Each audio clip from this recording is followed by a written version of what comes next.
কিন্তু দিন শেষে তা বাস্তবায়ন করতে গিয়ে দীর্ঘমেয়াদী এক জটিলতায় পড়ে যেতে পারে বাংলাদেশ।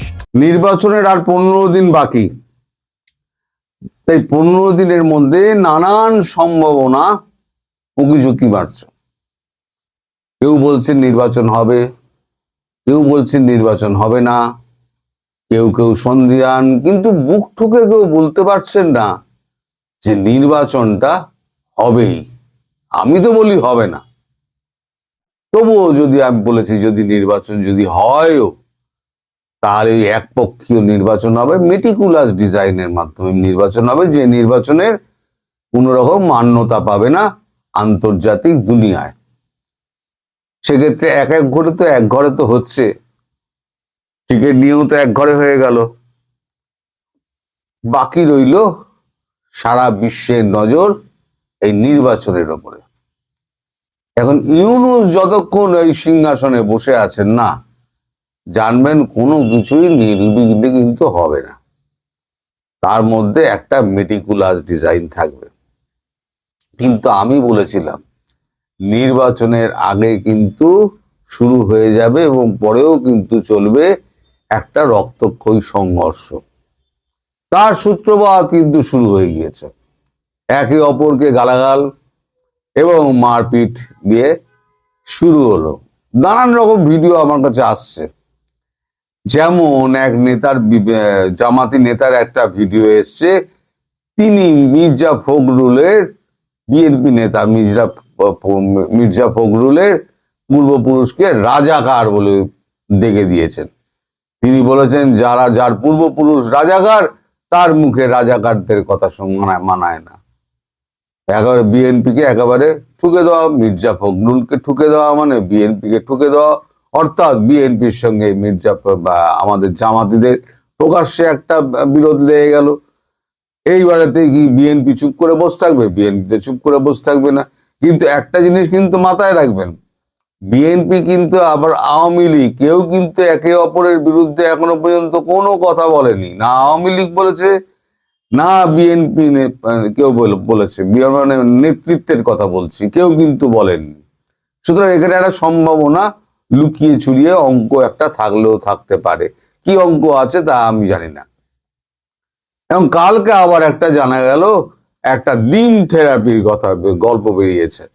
এখন আমাদের নাসিরুদ্দিন পাটোয়ারি সাহেব, তিনি কোথাও ঢাকা ওই 8 আসনে বোধহয় দাঁড়িয়েছেন। হ্যাঁ, সেখানে তিনি এখন প্রচারে গেছিলেন। আর প্রচুর পচা ডিম তাকে, বা এমনি ডিম বা ভালো ডিম তাকে মারা হয়েছে। এখন মারার পরেতে তারপরে দেখা যাচ্ছে একটা ডিমের বাড়ি এসে ধারা পড়লো আমাদের নাসিরুদ্দিন পাটোয়ারি, তার একেবারে মাথায়। তার ডিমের আঘাত কতটা আমি জানি না। এটা এত তুলোর শরীর, তো ননির শরীর হয়ে গেছে। 17 মাসে খেয়ে দিয়ে মোটা হয়ে হাঁসের মাংস টাংস খেয়েছে না, সব তো মোটা সোটা হয়ে গায়ে চর্বি হয়ে গেছে। এখন ফুলের গায়ে মূর্ছা যাচ্ছে। মূর্ছা যাচ্ছে কি, তারপরে দেখলাম একটা ছবি, সেটা হচ্ছে মাথায় ব্যান্ডেজ, ডিমের গায়ে মাথায় ব্যান্ডেজ নিয়ে, তাও আবার টুপির ওপরে ব্যান্ডেজ করা হয়েছে মেটিকুলাস ডিজাইনের। আর কি হতে পারে? আবার একজনের দেখলাম হাতে প্লাস্টার, একজন দুজন এরকম করে হাতটা দেখাচ্ছে। তার মানে ডিম মেরে হাত ভেঙে দিয়েছে, যা পৃথিবীতে একটা অসম্ভবের পর্যায়ে পড়ে। মানে তো ওই জন্য বলছি, ফুলের আঘাতে মূর্ছা যাচ্ছে এরা। এই যে সেখানে একজন দেখা গেল, একজন একেবারে প্রাণপাত করে তাকে আটকানোর চেষ্টা করছেন। আবার একটা ভিডিও আমি দেখে তো অবাক, আরে কিছুদিন আগে তাকেই তো একদম বোমা পাওয়া গেছে, বোমা সহ পাওয়া গেছে বলে, আওয়ামী লীগ বলে তাকেই তো ধরা হয়েছিল, ধরে হিড়ি করে তাকে পুলিশে নিয়ে যাওয়া হচ্ছে। তাকেই দেখলাম আবার নাসিরুদ্দিন পাটোয়ারিকে একেবারে মানে বুক দিয়ে আগলে রাখতে। তার মানে তিনি কি কোয়ার্টার চেঞ্জ করে ফেললেন? এই কিন্তু কোয়ার্টার চেঞ্জ করার ব্যাপারটা কিন্তু আমাদের এই বাংলায় কিন্তু আছে। এই বাংলার রাজনীতি কিন্তু ওই বাংলাতে খুব একটা কম নয়, কিন্তু আমাদের এখানে তো হিংসা হয় না। ধরুন আপনাদের ওখানে যেমন কেটে ঝুলিয়ে দিচ্ছে, পুকুরে ফেলে লাশ ভাসিয়ে দিচ্ছে, এরকম কিন্তু হয় না।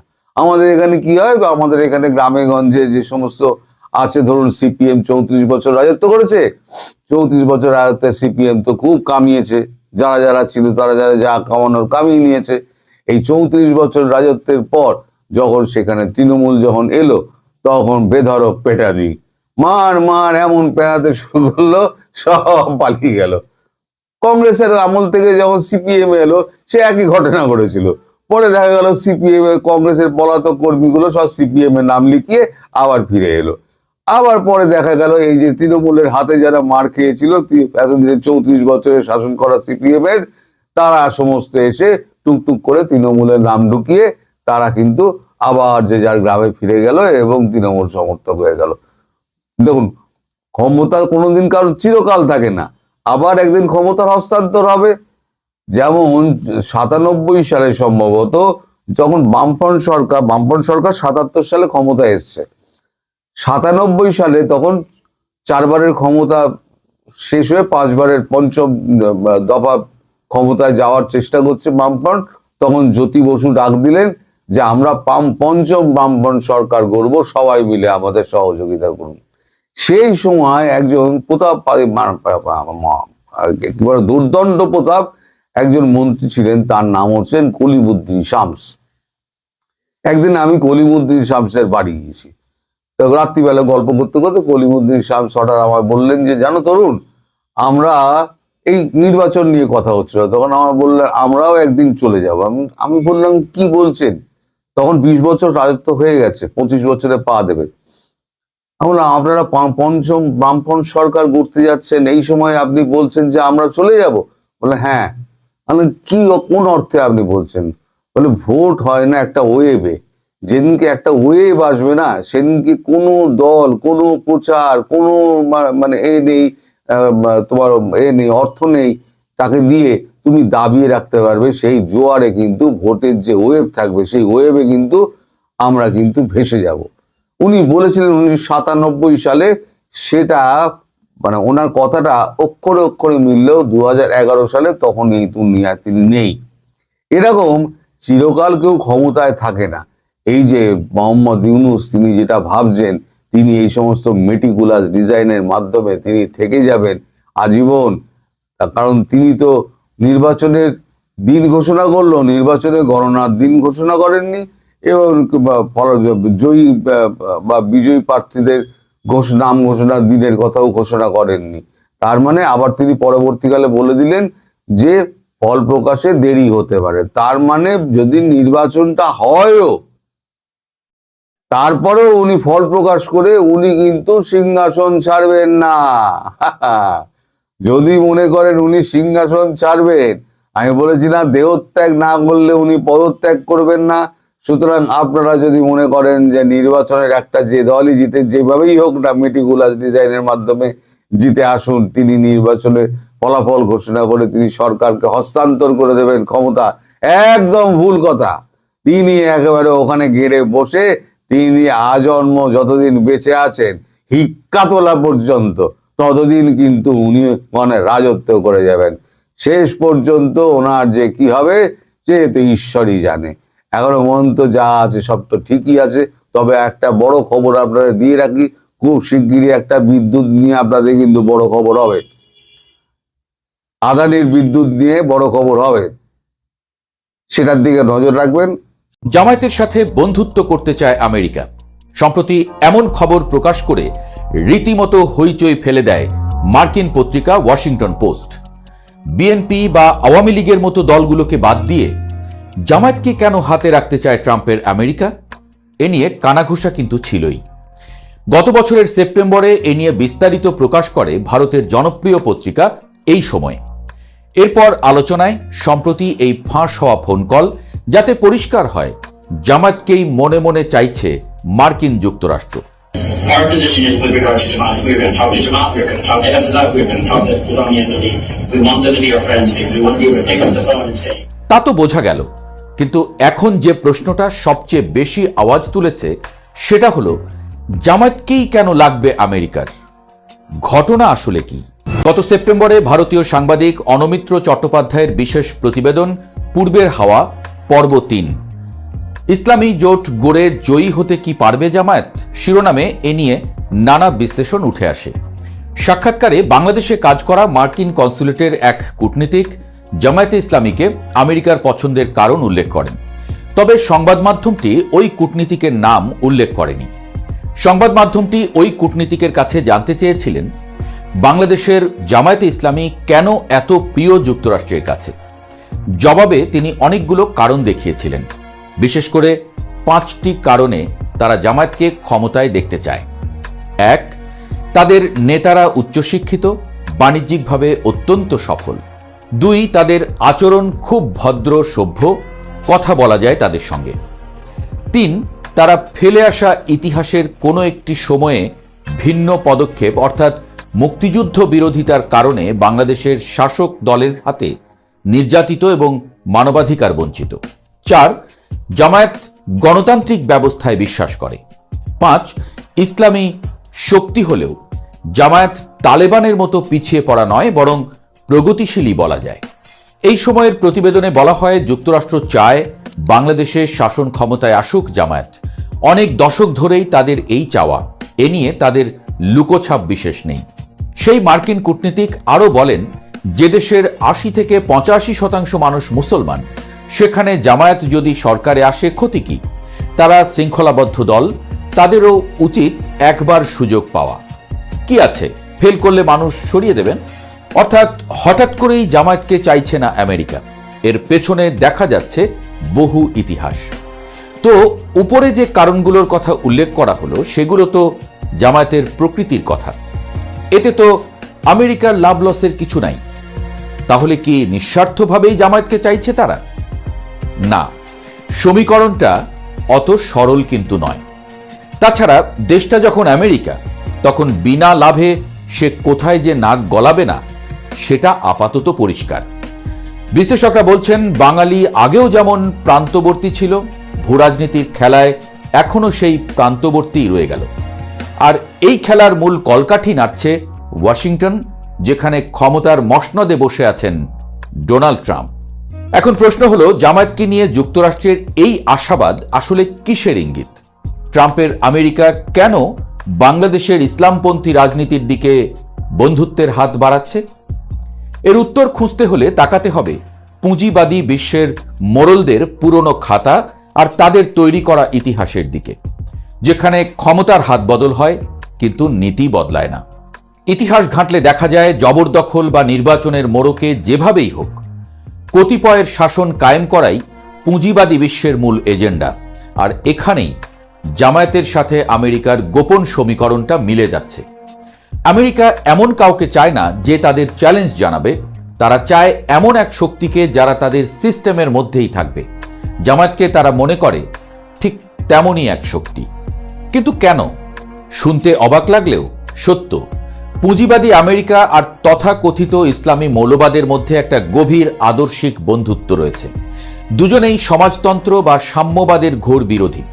একটু পেছনে ফিরে তাকানো যাক। এই আমেরিকা বা তাদের গোয়েন্দা সংস্থা সিআইএ একসময় পাকিস্তানের মাদ্রাসায় হাজার হাজার যুবককে প্রশিক্ষণ দিয়েছিল, হাতে তুলে দিয়েছিল অস্ত্র। কেন? আফগানিস্তানে সমাজতন্ত্রীদের বা সোভিয়েতদের হটানোর জন্য। তখন এই অস্ত্রধারীরাই ছিল আমেরিকার চোখের মণি। আমেরিকা তাদের ব্যবহার করেছে সমাজতন্ত্রের জুজু দেখিয়ে নিজেদের স্বার্থ হাসিলের জন্য। আজ বাংলাদেশেও কি আমেরিকা একই খেলা খেলতে চাইছে?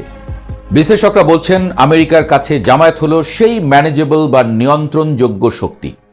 ট্রাম্পের আমেরিকা মনে করে জামায়াত ক্ষমতায় এলে তাদের বাণিজ্যের বা ভূরাজনীতির কোনো ক্ষতি হবে না। তাদের যুক্তি, জামায়াত পুঁজিপতিদের মতোই মুনাফা বোঝে। তালেবান বা অন্য উগ্র গোষ্ঠীর মতো জামায়াতকে তারা আনপ্রেডিক্টেবল এবং অশিক্ষিত মনে করে না। বরং মার্কিন কূটনীতিকদের ভাষ্যমতে জামায়াত নেতারা উচ্চশিক্ষিত ও বাণিজ্যিকভাবে সফল। এই বাণিজ্যিক সফলতাই আমেরিকার কাছে সবচেয়ে বড় যোগ্যতা। কারণ আমেরিকা জানে যারা ব্যবসা বোঝে তাদের সাথে ডিল করা সহজ। পুঁজিবাদী ব্যবস্থার এক বড় অবদান হলো আজকের এই মাথাচাড়া দিয়ে ওঠা মৌলবাদ। আমেরিকা আফগানিস্তানে যাদের একদিন মুক্তিযোদ্ধা বলেছিল, তারাই পরে তালেবান হয়ে আমেরিকার দিকেই বন্দুক তাক করেছিল। কিন্তু আমেরিকা এই ইতিহাস থেকে শিক্ষা নেয়নি অথবা নিতে চায় না। কারণ তাদের লক্ষ্য সাময়িক স্বার্থ উদ্ধার।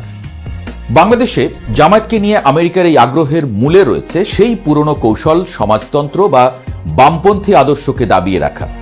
জামায়াতকে আমেরিকা পছন্দ করছে কারণ জামায়াত মুক্ত বাজার অর্থনীতিতে বিশ্বাসী, আর এটাই আমেরিকার দরকার। আমেরিকা জানে জামায়াত ক্ষমতা এলে বাংলাদেশের অর্থনীতি আমেরিকার কবজা থেকে বেরিয়ে যাবে না, বরং তাদের দাবার গুটি হয়েই থাকবে। আরেকটি গুরুত্বপূর্ণ বিষয় হলো শৃঙ্খলা। মার্কিন কূটনীতিকরা জামায়াতকে শৃঙ্খলাবদ্ধ দল হিসেবে উল্লেখ করেছেন। এর মানে হলো আমেরিকা এমন একটি দল চায় যারা তাদের নির্দেশ বা পলিসি ঠিকঠাক মতো বাস্তবায়ন করতে পারবে। বাংলাদেশে বিএনপি বা অন্য দলগুলোর মধ্যে যে অভ্যন্তরীণ কোন্দল বা বিশৃঙ্খলা দেখা যায়, জামায়াতের মধ্যে সেটা সচরাচর দেখা যায় না। এই ডিসিপ্লিন আমেরিকার কাছে এক বড় সম্পদ। তারা মনে করে জামায়াতকে ক্ষমতায় বসালে দেশটি একটি স্থিতিশীল ব্যবস্থার মধ্যে থাকবে, অবশ্যই সেটা আমেরিকার স্বার্থের অনুকূলে। তবে এর পেছনে রয়েছে ভয়ঙ্কর এক বিপদের ইঙ্গিত। আমেরিকা যখনই কোনো ধর্মীয় শক্তিকে রাজনীতির মাঠে প্রমোট করেছে, শেষ পর্যন্ত সেই অঞ্চলের সাধারণ মানুষের কপালে জুটেছে দুর্ভোগ। আফগানিস্তান তার জ্বলন্ত প্রমাণ, সিরিয়ায় কি হচ্ছে সেটা আমরা দেখতেই পাচ্ছি।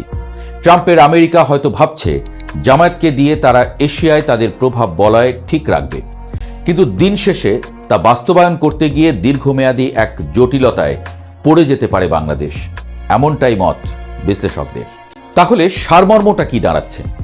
আমেরিকা কি জামায়াতকে ভালোবেসে বুকে টানছে? মোটেও না। আমেরিকা জামায়াতকে ব্যবহার করতে চায় একটি টুল বা যন্ত্র হিসেবে। 12 ফেব্রুয়ারির নির্বাচন বা ভবিষ্যতের রাজনীতির মাঠে জামায়াত হতে পারে আমেরিকার ট্রাম্প কার্ড। তারা দেখছে বিএনপি বা অন্য দলগুলোর চেয়ে জামায়াত নিয়ে মাঠে আলোচনা বেশি, তাই তারা বাজি ধরছে নতুন ঘোড়ার উপর। কিন্তু এই বাজিতে বাংলাদেশের সাধারণ মানুষের লাভ কতটুকু?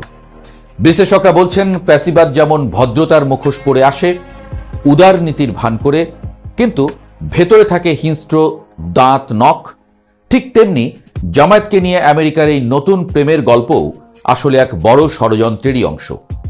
এই প্রেম আসলে বাংলাদেশের গণতন্ত্র বা মানুষের অধিকারের জন্য নয়, এই প্রেম শুধুই আমেরিকার নিজের স্বার্থ রক্ষার জন্য, আর সেই স্বার্থের বলি হতে পারে বাংলাদেশের কোটি কোটি সাধারণ মানুষ। তাই সাবধান হতে হবে আমাদের সবাইকে।